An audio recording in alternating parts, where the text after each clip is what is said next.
Physics time. Assalamualaikum semuanya, jumpa lagi sama Aufa. Hari ini kita akan masuk ke bab selanjutnya ya, untuk kelas 10 atau mungkin yang lagi belajar UTBK dan ujian lain sebagainya ya. Ini adalah momentum dan impuls. Yap, kita akan ngebahas dulu tentang momentum. Jadi momentum itu apa sih sebenarnya gitu ya. Kalau di dunia nyata, momentum itu adalah sesuatu yang dimiliki benda ketika dia bergerak gitu ya. Kalau diem dia nggak punya, tapi kalau punya kecepatan maka dia mempunyai momentum. Nah, momentum ini nggak kelihatan. Gimana biar bisa tahu momentum dari suatu benda itu besar atau kecil? Nah, untuk mengetahui momentum itu besar atau kecil, kita kasih yang namanya impuls atau gaya ya. Tapi bukan artian impuls itu sama dengan gaya ya, nanti ada pengertiannya sendiri. Maksud Aufa adalah ketika kita ngasih gaya, contohnya nih, ada truk sama sepeda motor yang memiliki kecepatan mereka jalannya bareng, kemudian kecepatannya sama ya, misalkan 70 km per jam. Nah, masanya itu kan beda. Kalian kalau mau menghentikan si truk sama si motor, lebih susah mana? Nah, pasti orang-orang pasti bilang ya, normalnya akan lebih susah yang truk gitu kan ya. Kenapa? Karena lebih berat gitu. Yap, itu bener ya. Kelihatan momentum mana yang lebih besar, berarti momentum si truk. Karena ketika kita mau kasih gaya di rem, itu lebih susahan dia. Nah, sama halnya ketika kita misalkan punya sepeda ya, kalian sama teman kalian sepedanya sama, masanya sama, jalan dengan kecepatan yang beda. Misalkan yang satu pelan-pelan aja karena lagi berlatih, yang satunya cepet banget gitu ya, kayak flash. Nah, kemudian lebih susah mana untuk menghentikannya? Ya jelas lebih susah yang cepet banget tadi gitu ya, daripada yang pelan-pelan ya.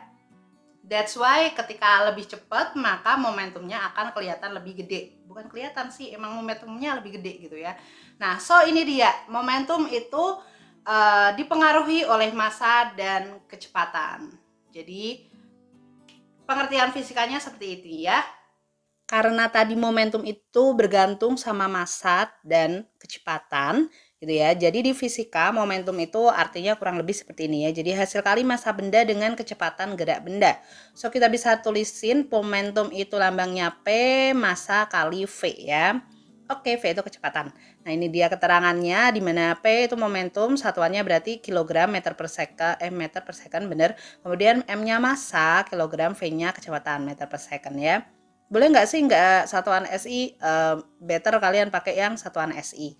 Nah, kemudian di sini lihat penulisan aku, M itu kan skalar, V itu vektor, makanya V-nya aku kasih bold di sini. Kalau kalian nulis di buku catatan mungkin bisa dikasih panah gitu ya.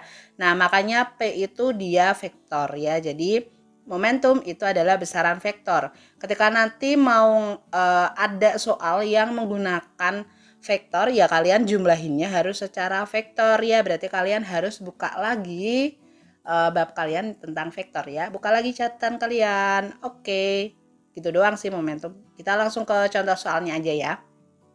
Sebuah mobil bermassa 700 kg bergerak dengan kecepatan 72 km per jam. Momentum bendanya berapa? Nah, ini kita tulis diketahui dulu ya. Ada masanya 700 kilo gitu ya. Kemudian kecepatannya 72 km per jam. Cuma karena ini masih kilometer per jam, berarti kita harus jadiin meter per second. Ya, caranya dibagi 36 kali 10 ya. Bagi 36 kali 10 hasilnya 20 ya. Oke, yang ditanya adalah momentum alias P-nya. Ya udah, kita masukin P itu M kali V, M-nya 700, V-nya 20. Jadi jawabannya adalah 14.000 ya, gitu ya. Masih gampang. Yeay. Kita lanjut ke soal yang kedua. Oke, di sini ada sebuah benda masanya 2 kg jatuh bebas dari suatu ketinggian 80 meter di atas tanah.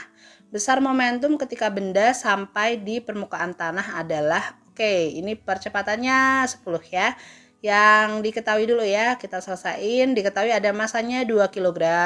Kemudian ketinggian itu berarti boleh H, boleh S di sini ya, 80 meter. Yang ditanya adalah P ya. Oke, gravitasinya nggak usah ditulis aja, karena udah biasa kan gravitasi itu 10. Kita jawab. P itu M kali V guys, cuma V-nya belum ada, yang ada H gitu ya. Berarti kita harus mencari V dari H. Karena ini jatuh bebas, maka kalian harus open lagi catatan kalian tentang gerak lurus bagian GJB ya, gerak jatuh bebas.